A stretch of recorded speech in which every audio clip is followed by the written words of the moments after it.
Araw ngayong gawa ng Diyos, magdiwang tayo ng lubos, purihin ang manunubos.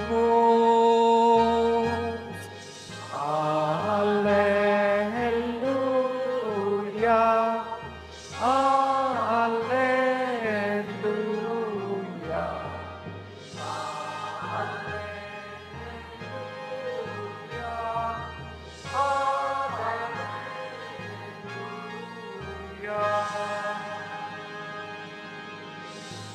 Sumainyo ang Panginoon. At sumayo rin.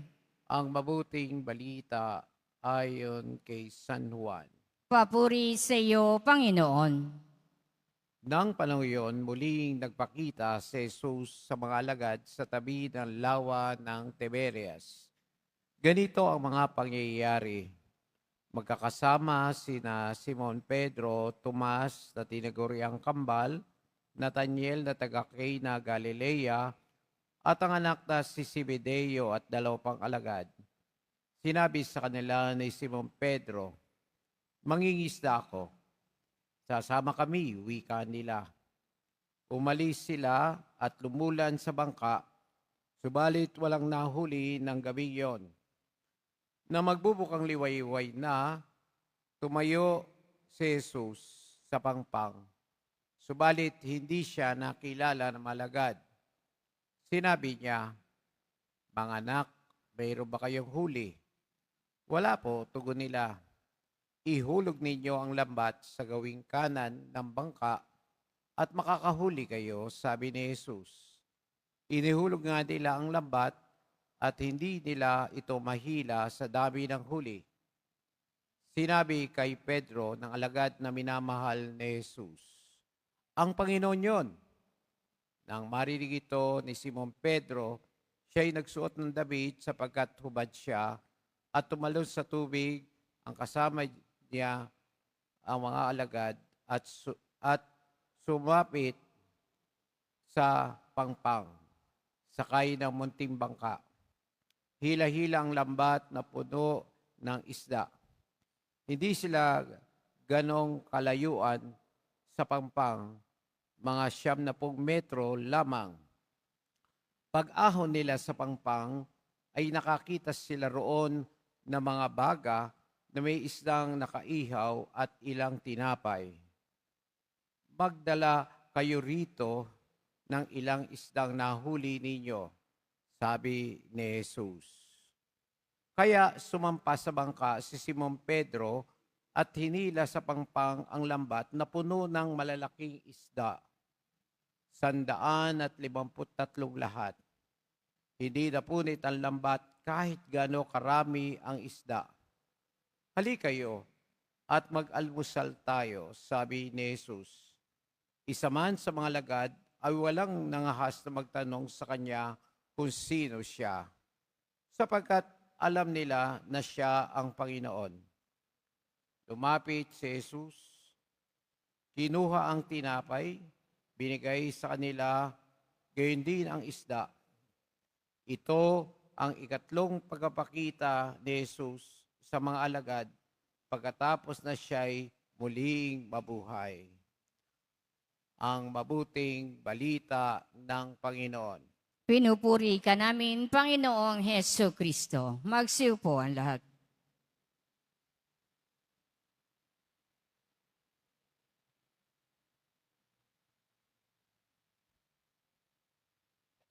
Good afternoon po sa inyong lahat. Pakibati ang mga katabi natin. Good afternoon. Happy Easter po sa inyong lahat. Batiin natin ang katabi natin, Happy Easter. At mga kapatid, muli bigyan natin ng palakpak ng papurit pasasalamat ang ating Panginoong Jesus Nazareno na muling nabuhay. Mas malakas na palakpak para kay Kristong muling nabuhay. Baka ho kayo magaya doon sa aking kakilala. Easter Sunday, kinabukasan, Monday, binati ko, Happy Easter. Ang sagot niya, belated Happy Easter. Aba, hindi pa ho tapos ang Easter. Ang tawag natin po dito sa linggong ito ay ang oktaba ng Pasko ng muling pagkabuhay, Octave of Easter. 8 araw. Hindi sapat ang 1, 2, 3 araw lamang. 8 araw na pinagpapatuloy nating ipagdiwang ang Pasko ng muling pagkabuhay ng ating Panginoon. Ito ang sentro ng ating pananampalatayang Kristiyano. Kaya kahit mainit ang panahon, ang init ng mga pangyayari sa pambansa at sa mundo, huwag ho nating kakalimutan. Ipagdiwang pa rin natin ang pinakamagandang kwento sa buhay nating mga Kristiyano. At ano ang kwento na yan? Na si Kristong kanilang pinatay, pinahirapan, hinusgahan, hinamak, ay muling nabuhay. Buhay ang Diyos. Sabi nga po sa katabi, buhay ang Diyos. Buhay ang Diyos. At yan po, yun ay naging dahilan nga lang ng ginagawa panguusig sa mga alagad. Sa unang pagbasang narinig natin ngayon, bakit inuusig si Pedro at si Juan? Ano daw ang kanilang ginagawa? Ipinangangalat nila, kinukwento nila na si Kristo ay muling nabuhay. Makwento rin talaga ang mga alagad. At alam niyo mga kapatid, parte ng buhay nating mga tao ang maging makwento. Pagising pa lang sa umaga Pagbukas mo kagad na yung cellphone, ano bang bagong kwento ngayon? O kaya naman, pagpasok mo pa lang sa trabaho, pagpasok mo pa lang sa simbahan, pagkakita nyo pa lang ng kasama mo, ang dami mo ng kwento. Di ba? Wala yatang isang araw na wala kang narinig na kwento at wala kang ikinwento. Ang tanong, may kwenta ba ang mga kwentong pinakikinggan mo? May kwenta ba ang mga kwentong ipinapasa mo sa iba? Yun ang magandang katanungan. Dahil kuminsan nakakalungkot ngayon, yung mga kwentong totoo, yung mga kwentong tama, yung mga kwentong maganda na ang tawag natin ay mabuting balita, ikinahihiya. Bakit hindi mo ikwento yung magandang nangyari sa iyo? Ano daw ang dapat meron tayong pananampalataya bilang mga anak ng buhay na Diyos? Mabuting balita ang ating ipinapasa sa iba. Ikinukwento sa iba. Meron akong isang halimbawa ng magandang kwento. Kami ho ngayon, alam ho ninyo na itong taon na ito kakaiba para sa akin para magsimula ng pagpapalaganap din po ng isang debosyon sa isang kaibigang santo natin na siguro naririnig nyo na, nakikita nyo na po sa social media si Saint Charbel Makhlouf. Isang Maronite monk, isa pong kilalang santo sa Lebanon kung saan ginegera, binobomba sila. Patuloy tayong nagdadasal para sa kapayapaan sa mundo, lalo na sa kaligtasan nilang nasa gitnang silangan. Nung isang araw ba yun? Grabe. Sa loob ng 10 minuto, 100 mahigit na bomba ang ibinagsak sa Lebanon. In just 10 minutes. Pero sa bansang yon, nanggaling ang isang napakabanal at makapangyarihang santo ngayon, si Saint Charbel Makhlouf. At nag-iikot tayo ngayon, meron tayong tinatawag na Family of Saint Charbel Philippines. Ito ho yung grupo namin ngayon na siyang nagbabahagi ng debosyon, hindi lamang yung relic, hindi lamang yung langis ni Saint Charbel, kundi yung kanyang buhay, yung kanyang pananampalataya ang aming ikinukwento.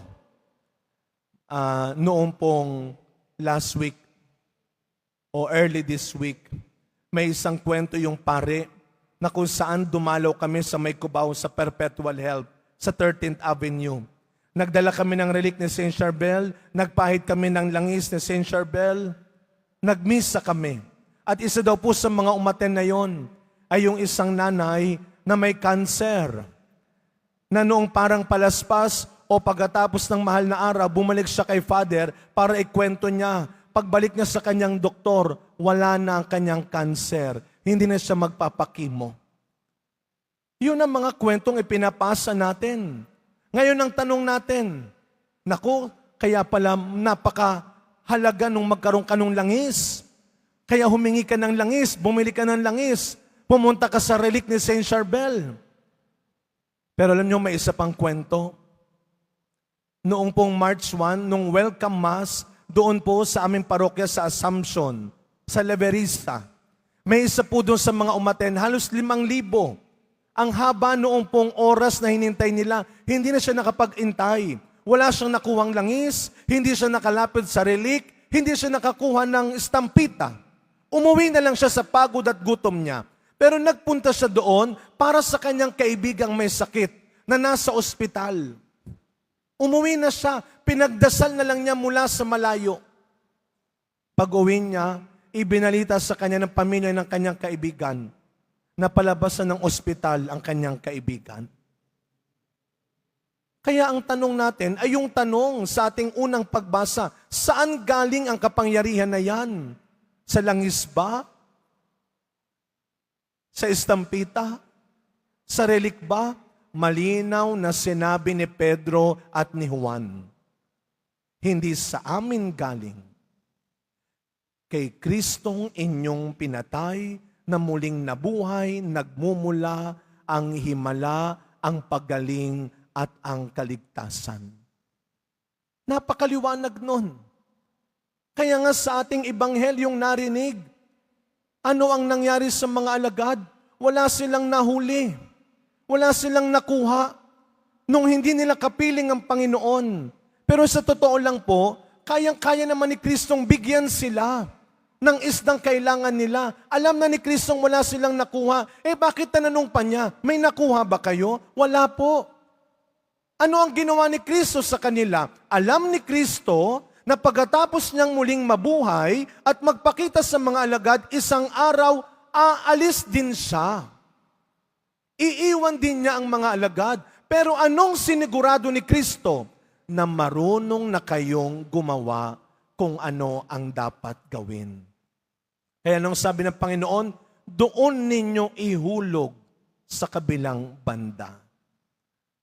Mga kapatid, lahat tayo ay pwedeng magsimula ng isang magandang bagay. Lahat tayo ay pwedeng tumanggap ng kagalingan, ng himala, ng pagpapala, kahit na hindi tayo ang nasa harapan. Tatanungin ko po kayo, kayong mga nandito ngayon na nagsisimba, kahit yung mga nasa online siguro, ilan sa inyo dito ang nakatanggap na ng biyaya mula sa Pong Jesus Nazareno? Pumalakpak nga po ng malakas ang mga nakakuha na. Itaas ang kamay ng mga nakakuha na ng biyaya. Tingnan ho ninyo ha. Tingnan ho ninyo. Kung kayo ang nandito, wala kayo dito sa harapan, pero kayong mga nasa dulo, nakakuha rin kayo ng biyaya. Amen? So, hindi kailangan nasa pinakaharapan ka. Kaya nga kapag kami naglalagay ng oil sa noo, sinasabi ko sa mga tao, hindi nyo na kailangan lumapit sa akin, pumila sa akin. Dahil wala lang doon sa oil, wala sa estampita, wala sa relic, at wala sa pari. Kundi nasa inyong pananampalataya ang kapangyarihan na magpapagaling, na magpapaginhawa, at magliligtas sa inyo. Your faith is your power. Ang inyong pananampalataya ang magbibigay ng himala at biyayang hinihingi ninyo mula sa Diyos. Kaya mga kapatid, sa pagpapatuloy ng misang ito, huwag nating kakalimutan, araw-araw, marami tayong pwedeng marinig na kwento. Pero pipiliin natin, learn the art of elimination. Ang mahirap, yung kasinungalingan, yung paninira, hindi mo lang pinakinggan, pinaniwalaan mo pa. Kaya sana mga kapatid, ngayong Pasko ng muling pagkabuhay, hilumin ng Diyos, hindi lamang ang sakit ng ating katawan, kundi ang anuman ang mali, at masama sa ating isipan, sa ating kalooban. Araw-araw, mabuhay tayo, hindi lamang ng nakikinig sa magandang kwento. Araw-araw, sa pamamagitan ng magaganda at mabuting ginagawa, ikwento natin ang totoo at mabuting balita. Amen.